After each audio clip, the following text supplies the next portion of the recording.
Halo teman-teman, di video kali ini saya bakal sharing tentang tahapan kegiatan perencanaan lanskap. Buat teman-teman yang suka konten seperti ini, teman-teman bisa bantu like dan subscribe ya, supaya teman-teman gak ketinggalan video menarik dari kami. Kami juga bakal tetap konsisten upload terus supaya teman-teman selalu bisa mengikuti perkembangan kegiatan arsitektur lanskap di Indonesia. Apalagi di Indonesia ini kan perkembangan arsitektur lanskapnya masih sangat berkembang ya, karena kita tergolong masih negara yang muda mengenal arsitektur lanskap, keilmuan arsitektur lanskap ini. Nah, sebelum teman-teman membahas tentang tahapan kegiatan perencanaan lanskap, teman-teman setidaknya harus tahu dulu nih, pengertian perencanaan lanskap tuh secara garis besar apa sih?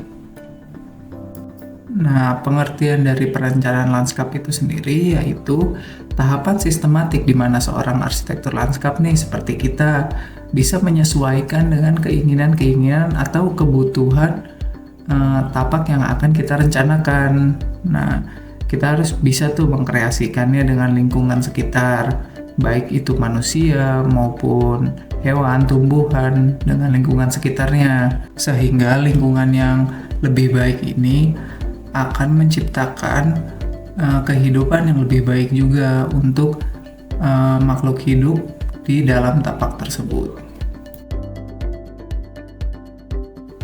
Alur tahap kegiatan perencanaan lanskap ini juga diawali dengan kegiatan awal, yaitu persiapan. Nah, kemudian kita lanjut melakukan inventarisasi data. Setelah data tersebut diinventarisasi, kemudian kita analisis data tersebut. Dari setiap poin-poin analisis yang sudah kita dapatkan, kemudian kita membuat solusi. Nah, solusi ini bakal dikaji dalam kegiatan sintesis. Selanjutnya, baru kita tuh melakukan kegiatan konsep, menyusun block plan-nya, dan menyusun site plan-nya. Nomor 1, persiapan perencanaan lanskap. Kegiatan persiapan ini meliputi perumusan tujuan, program, dan informasi yang sudah disepakati antara arsitek lanskap dengan pihak pengembang atau owner tapak tersebut. Selanjutnya, persiapan sumber daya perencanaan.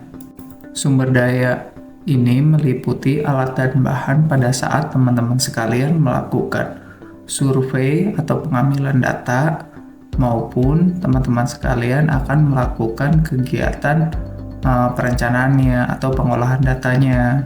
Selanjutnya, menyusun jadwal kegiatan perencanaan supaya tidak ada aspek-aspek lain yang terlewat oleh teman-teman. Selanjutnya, teman-teman diharapkan bisa menyusun RAB kegiatan perencanaan. Itu nantinya akan menjadi nilai nih untuk jasa teman-teman dan mengcover semua keperluan kegiatan perencanaan teman-teman, mulai dari sewa alat atau bahkan sampai kegiatan perjalanan dinas teman-teman nantinya.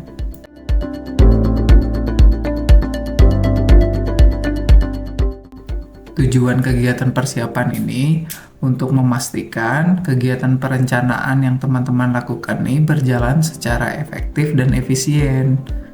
Hasilnya juga gambar rencana yang teman-teman bikin itu sesuai dengan kebutuhan klien, sesuai dengan kondisi existingnya tapak itu seperti apa, serta prinsip-prinsip arsitektur lanskapnya juga tetap teman-teman pertahankan.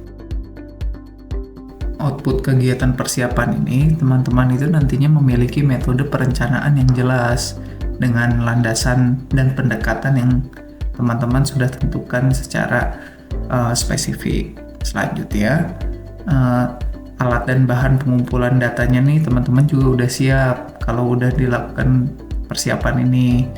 Lalu jadwal atau alur kerja kegiatan perencanaan teman-teman nih udah jelas, ya mudah dimengerti lah oleh orang lain. Selanjutnya, teman-teman memiliki RAB kegiatan yang sudah final, sudah diobrolin dengan klien, karena teman-teman akan eksekusi nih untuk kegiatan perencanaan ini. 2. Inventarisasi perencanaan lanskap. Inventarisasi perencanaan lanskap ini dibagi menjadi 4 aspek. Yang pertama itu ada aspek fisik, biofisik, meliputi ukuran, bangunan, konstruksi, drainase, topografi, pokoknya semua mengenai bentuk fisik dari tapak tersebut. Kemudian ada aspek sosial budaya mengenai hubungan manusia dengan manusia lain dan manusia dengan lingkungannya,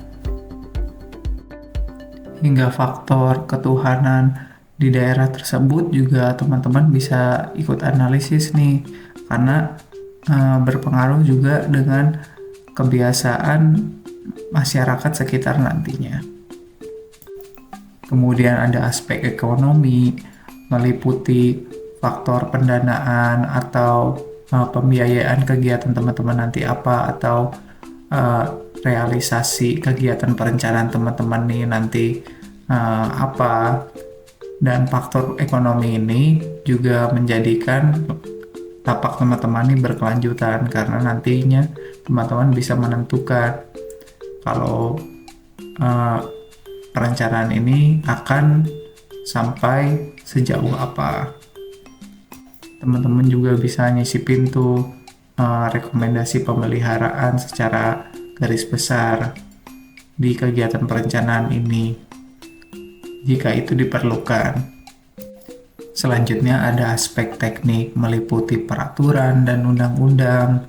Nah, kalau kita nih mudahnya itu lihat aja rencana tata ruangnya, karena kita arsitektur lanskap biasanya ngebuat ruang terbuka sehingga tidak terlalu bersinggungan dengan aturan. Tetapi tidak ada salahnya teman-teman nih harus tahu daerah kita nih termasuk daerah apa sih, golongannya daerah yang difungsikan untuk apa, supaya perencanaan tapak teman-teman ini tidak meleset dari fungsi tata ruang yang sudah ditentukan oleh pemerintahan. Tujuan dari kegiatan inventarisasi ini untuk mengumpulkan informasi yang komprehensif dan relevan mengenai lokasi pengguna dan elemen-elemen yang akan mempengaruhi perencanaan lanskap teman-teman nantinya.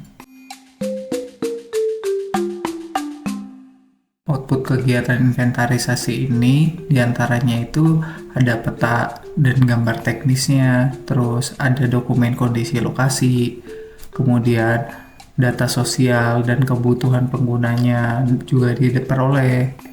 Dan teman-teman juga mendapati data dokumen legalnya tentang regulasi dan tata ruang tempat atau tapak yang teman-teman akan bangun nih ke depannya akan seperti apa, sesuai atau tidak dengan rencana teman-teman dan owner.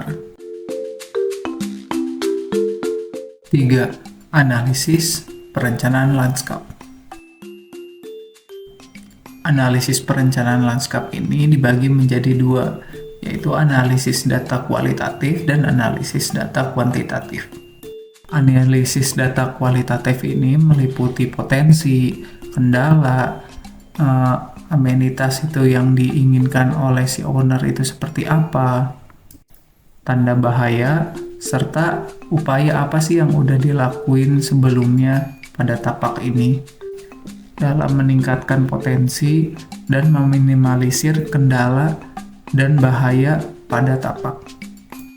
Kemudian analisis data kuantitatif digunakan sebagai penentu daya dukung tapak tersebut, seperti menghitung kapasitas dan lain sebagainya. Tujuan dari kegiatan analisis ini yaitu untuk mengevaluasi data yang sudah terkumpul dan dimahami lagi tentang potensi, kendala, kebutuhannya, dan keinginan owner seperti apa. agar tidak ada aspek yang tertinggal dari kegiatan analisis. Output kegiatan analisis itu, yang pertama ada peta analisis tapak, kemudian deskripsi dan tabulasi rincian analisis secara deskriptif, lalu ada diagram dan tabulasi hasil analisis data angka. 4. Sintesis perencanaan lanskap. Sintesis adalah solusi yang ditawarkan untuk setiap permasalahan dan potensi yang diperoleh dari hasil analisis yang sebelumnya sudah teman-teman lakuin. Sintesis ini akan menjadi bekal untuk teman-teman melakukan penataan dan menghadirkan elemen lanskap nantinya. Tujuan dari kegiatan sintesis ini yaitu untuk menggabungkan dan mengintegrasikan setiap solusi dari tiap-tiap analisis, sehingga akan menciptakan tapak yang kreatif, indah, fungsional, dan berkelanjutan.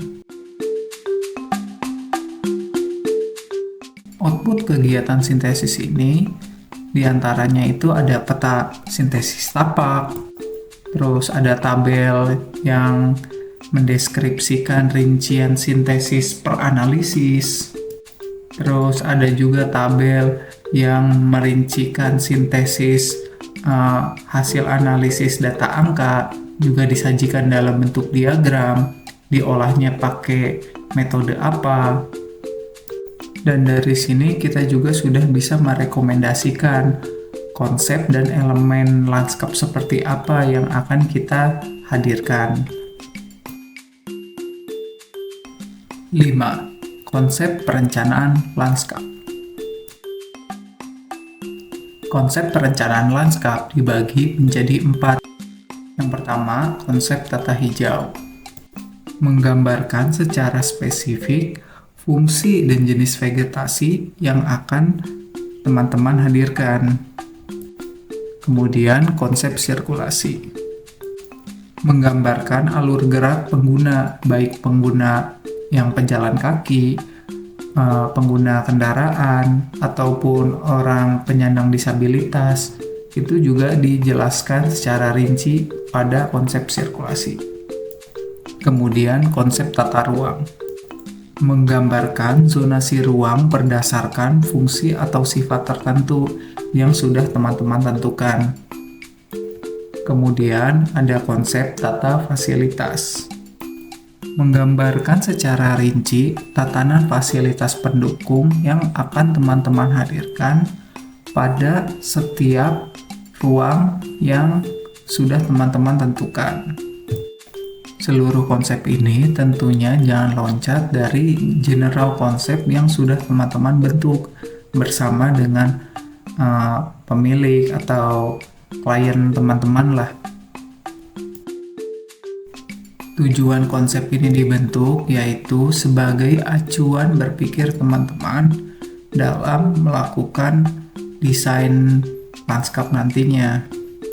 Misalnya pada suatu saat teman-teman ada kondisi di mana harus merubah desain karena ada kejadian yang tidak bisa dihindarkan. Oleh karena itu, tujuan konsep ini untuk membatasi pikiran seorang arsitek lanskap agar temanya itu tidak loncat terlalu jauh sehingga tidak menimbulkan hal yang terlalu tumpang tindih. Nah, ini juga bisa jadi acuan berpikir juga untuk mengembangkan tapak ini nantinya. Mungkin dari kegiatan perencanaan teman-teman yang awal ini bakal ada pemekaran atau penambahan fasilitas, sehingga alur berpikir teman-teman sendiri jadi mudah dan jelas untuk dipahami. Output kegiatan konsep ini tentunya juga peta tata hijau, peta konsep tata sirkulasi, peta konsep tata ruang, dan peta konsep tata fasilitas. 6. Blok plan perencanaan lanskap. Block plan terdiri dari gabungan keseluruhan konsep menjadi satu dengan menunjukkan keseluruhan tapak dan lingkungan sekitarnya. Tujuan kegiatan block plan untuk menilai keterkaitan antar konsep, memberikan gambaran keseluruhan tapak secara jelas dengan batas-batas yang pasti, agar pada saat melakukan perancangan atau desain nantinya akan mudah menentukan batasan wilayah tapak tersebut. Block plan juga menggambarkan tentang hubungan tapak yang teman-teman rencanakan dengan lingkungan sekitarnya. Apakah tapak yang teman-teman hadirkan ini akan bersinggungan dengan lingkungan sekitarnya, atau bahkan bersinergi, atau bahkan tidak memberikan dampak sama sekali terhadap lingkungan sekitarnya. Output kegiatan block plan ada dua, yaitu satu, peta block plan-nya, yang kedua itu diagram hubungan antar zonanya. 7. Site plan perencanaan lanskap. Site plan memuat beberapa konten, diantaranya tabel rencana luasan ruang, tabel rencana vegetasi berdasarkan fungsinya, tabel rencana aktivitas dan fasilitas, tabel daya tampung ruang, dan tentunya gambar detail site plan-nya. Dalam beberapa kasus, terkadang arsitek lanskap memberikan 3D representatif.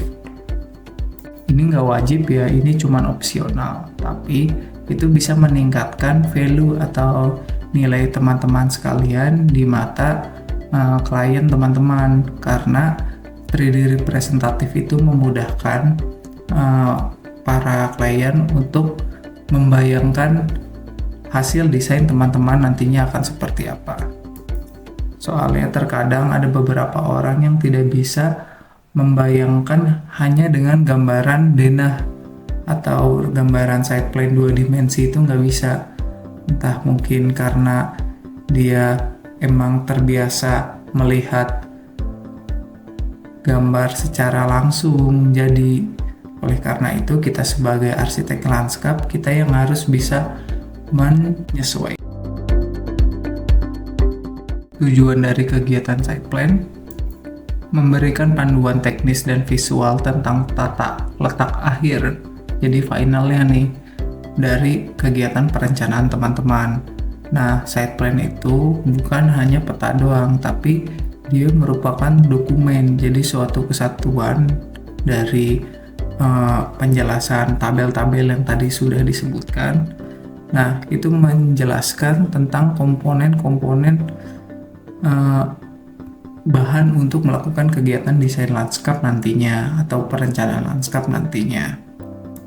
Site plan juga memberikan informasi detail mengenai lanskap yang akan teman-teman bentuk. Output kegiatan site plan, dokumen ini biasanya besar dan berat. Oleh karena itu, disajikan dalam bentuk PDF atau kertas gambar A1. Selanjutnya ada dokumen teknis detail, itu mengenai ya elemen-elemen yang teman-teman akan hadirkan, informasi tata letaknya di mana, itu semua dijelaskan. Kemudian ada 3D representatif hanya untuk kesan ke klien. Itu biasanya nggak dibuat secara presisi karena site plan itu merupakan output dari kegiatan perencanaan lanskap secara 2 dimensi. Gambar 3D ini hanya pendamping untuk meningkatkan nilai karya teman-teman dan tentunya mudah untuk dikomunikasikan dan mudah diterima oleh segala kalangan.